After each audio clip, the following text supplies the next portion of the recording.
Amici bellini, che facciamo?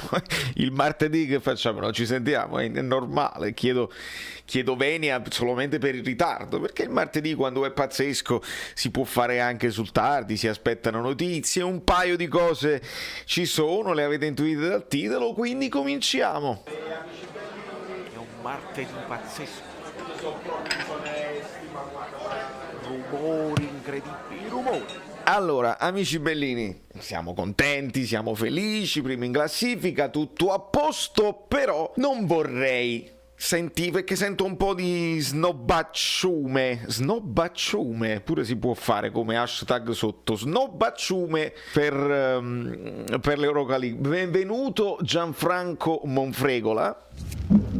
Benvenuti a tutti i nuovi iscritti, bentornati a tutti i vecchi iscritti, i miei eroi della prima ora, e lasciate un like su questo video non tanto per il video in se stesso, ma troviamo una scusa, e la scusa migliore qual è? Che è il compleanno di Stefan Schwok, perché noi ci stiamo esaltando con un numero 9 incredibile che è Mr. Victor Osimhen, ma il primo numero 9 che mi ha fatto sognare all'epoca di quando mi avvicinavo allo stadio e diventavo tifoso del Napoli attivo, è chiaro, uno si dice, il numero 9 Careca, no?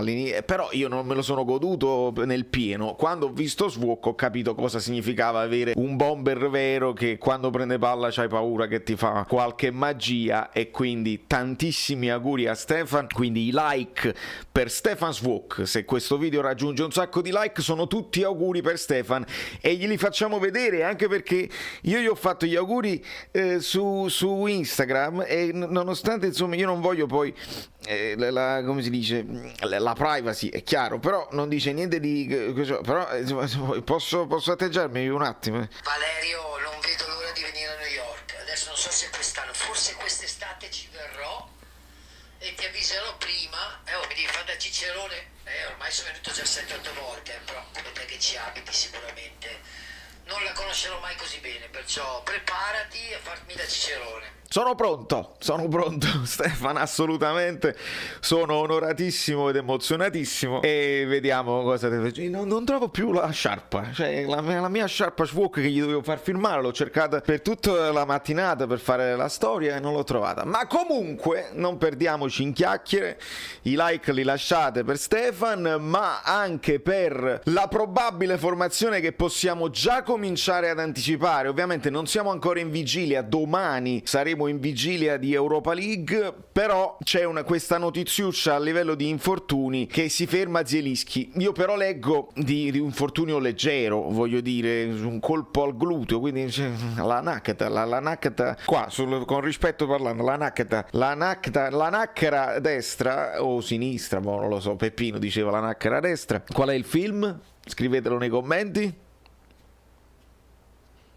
Totò e Peppino divisi a Berlino, bravissimi, e quindi si ferma Zielinski. Questo ci porta a pensare a un 4-3-3, ma perché vi dico il 4-3-3? Semplicemente perché immagino un Elmas che possa tornare in campo, immagino un Demme che possa tornare in campo, e quindi si definisce un Demme centrale, magari facciamo riposare un attimo Fabian. Uno tra Fabian e Anghissà potrebbe e dovrebbe secondo me riposare, perché la prossima, ragazzi, io mi rendo conto, questa è una partita quasi da dentro fuori, con il lei che devi vincere, le notifiche arrivano e noi le stoppiamo perché poi la campanellina dà fastidio, ma devi vincerla sta partita. Allora tu, sapendo che il Legia poi sta anche in grosse difficoltà, si parla addirittura di esonero dell'allenatore, quindi sarà una partita disperata anche per loro, vengono a fare questa partita da capoliste però, tra l'altro, e quindi noi dobbiamo rispettare l'avversario. Però è chiaro che a livello, sulla carta, tu anche se metti le seconde linee te la giochi tranquillamente. Stesso si poteva dire per la partita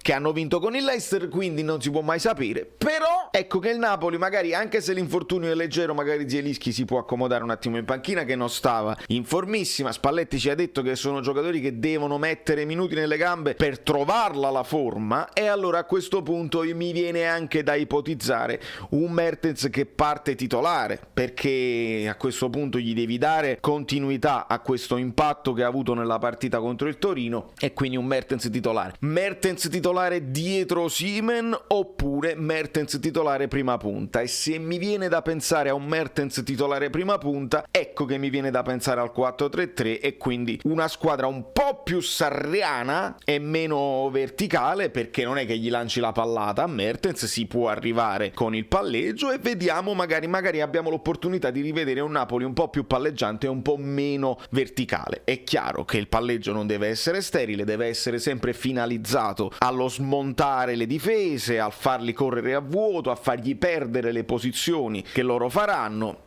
In Legia io non lo conosco, magari vediamo adesso di studiarcelo, se qualcuno si è visto tutte le partite del Legia mi può fare un aggiornamento in diretta sui commenti, però è chiaro che vai là da squadra più forte, quindi devi tenerti il pallone, devi fare le cose così. Nel frattempo però pare che abbia recuperato anche Manolas e questo non è una cosa da poco, mi rendo conto che adesso Manolas nelle gerarchie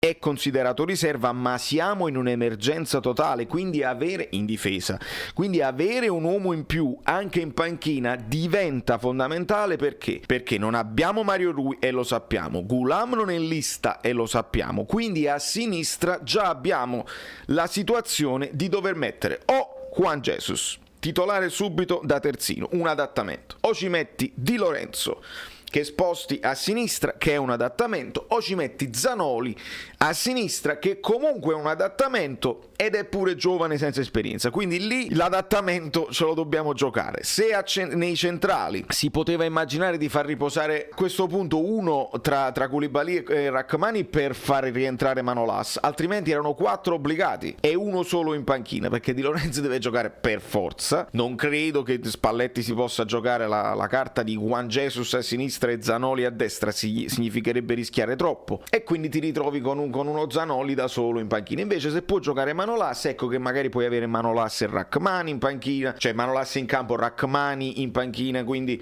se devi spostare Juan Jesus a sinistra ti serve un altro centrale. Insomma, questo recupero di Manolas è più importante di quello che voi crediate, probabilmente, perché mi fa stare un attimo più tranquillo. Se in porta possiamo rivedere Meret, perché merita anche una chance. Stiamo parlando giustamente benissimo di Ospina, però Meret non è che lo possiamo mettere poi nella cassaforte e dimenticarcelo, è una partita che può fare tranquillamente. A centrocampo ci sarà da divertirsi, si possono fare tantissime ipotesi, far riposare uno tra Anghissà e Fabian, vediamo se anche Lobotka è recuperabile, non lo so, però credo che Demme possa andare in campo, lo posso dire quasi con certezza, idem Elmas. Poi c'è il solito ballottaggio tra Lozano e Politano. È chiaro, uno si può aspettare Lozano subito in campo anche per farlo, insomma, sentire meglio, eccetera eccetera, però Spalletti può fare anche un discorso: ti voglio preservare perché mi servi molto con la Roma, ecco. Però vediamo un pochino, perché se la possono sempre giocare. Il capitano mi risulta inamovibile almeno dall'inizio, anche lui vale il discorso di recuperare anche un po' di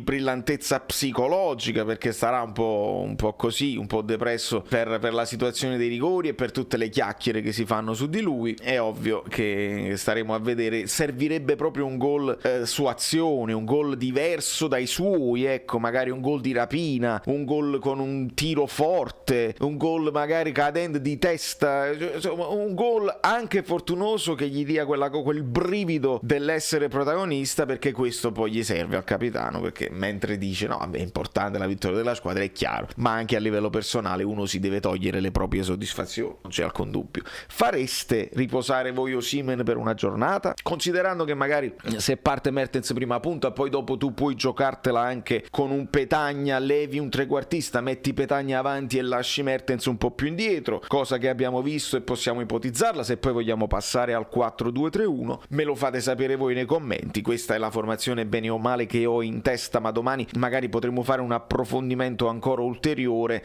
mettendoli proprio in campo nella lavagnetta. L'importante è fare bella figura in Europa, anche perché ragazzi, ve l'ho spiegato in qualche video precedente, se arrivi primo molto bene, arrivi primo e quindi vai diretto direttamente e salti una partita. Se arrivi secondo devi fare una partita in più e quindi non è il massimo così. Se arrivi terzo addirittura poi ci sono spareggi per rientrare in Conference League e quindi comunque ancora meno importante, ti porta ancora meno soldi, però comunque è oneroso come impegno perché devi lavorare di giovedì, devi arrivare ultimo. È in grado il Napoli di arrivare ultimo, non lo puoi fare di proposito perché sarebbe una roba inguardabile, anche antisportiva, non si può fare. Quindi per arrivare ultimo, per uscire subito e per poi concentrarsi sul campionato non si può fare. Oltretutto poi si abbassa assai il ranking e quando poi ti qualifichi per la Champions negli anni successivi diventi terza fascia, quarta fascia e becchi quei gironi impossibili dove noi ci lamentiamo, si dice sì, ho capito, però siamo proprio sfortunati. E lo so, ma la fortuna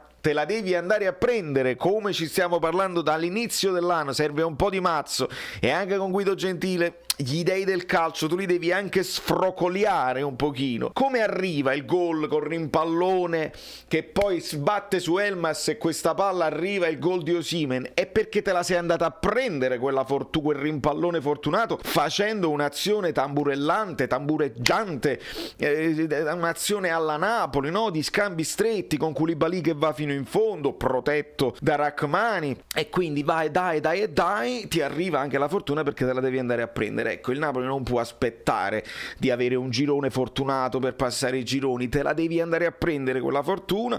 Poi è chiaro, puoi essere anche prima fascia e prendere delle seconde e terze fasce fortissime perché sono stati loro sfortunati nelle altre cose. È il mazzo che alla fine è cambiato il colore. Ma che succede? Ma io non capisco queste cose così. Da New York, Valerio Fluido è tutto. Tanti auguri a Swok, tanti baci a tutti voi. Fatemi sapere cose belline, lo sapete dove? Su Instagram, su Telegram, dove volete voi. Vai, canale Telegram. Ciao, sono Saveria Solida. Se arriviamo a 15.000 iscritti su YouTube è una cosa di cortesia, ma secondo me dovreste seguirlo anche su Instagram, @ValerioFluido. Fa tutte queste cose cretine. Sei iscritto pure a TikTok. Niente più, dai, basta, sei cringe. Quante cose.